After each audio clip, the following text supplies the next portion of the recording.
తులసీదాసు గారు ఎంత పొంగిపోయారండి, ఏమి భక్తి భావన. తులసీదాసు గారు రామాయణం రాసుకుంటున్నారు. హనుమ వచ్చి ఏం రాశావన్నారు. అశోకవనంలో పువ్వులన్నీ తెల్లగా పుష్పించున్నాయన్నారు. నీ మొహం ఎర్రగా ఉన్నాయన్నారు హనుమ. అంటే కాదు స్వామి, నేను మానసికంగా దర్శనం చేశాను, అశోకవనంలో చెట్లకి తెల్లటి పువ్వులు ఉన్నాయన్నారు తులసీదాస్ గారు. కాదు, పువ్వులన్నీ ఎరుపు అన్నారు హనుమ. అంటే నేనా సుందరకాండలో వెళ్లి చూసొచ్చిన వాడివి నువ్వా, నేను చెప్పినట్టు రాయి, పువ్వులు ఎరుపని మార్చన్నారు. అంటే తులసీదాస్ గారు, అమ్మ బాబోయ్, ఇంతో మనం ఎక్కడ వాదిస్తాం, ప్రత్యక్ష సాక్షినంటాడు అని రామచంద్రమూర్తిని ధ్యానం చేశారు. రామచంద్రమూర్తి ప్రత్యక్షమయ్యారు. హనుమ, ఏమిటి నీ ఎల్లరన్నారు.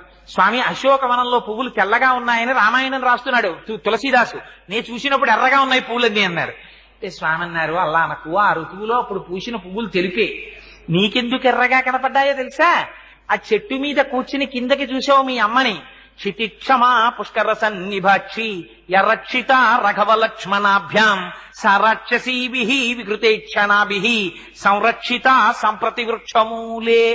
మా అయ్య రామచంద్రమూర్తి భార్య రాక్షసల కాంతల చేత పరివేష్టింపబడి ఒక చెట్టు కింద ఒక్క పట్టుబట్ట కట్టుకుని ఇలా ఉండిపోవడం 10 నెలల నుంచి అది కోపంతో చూశావు.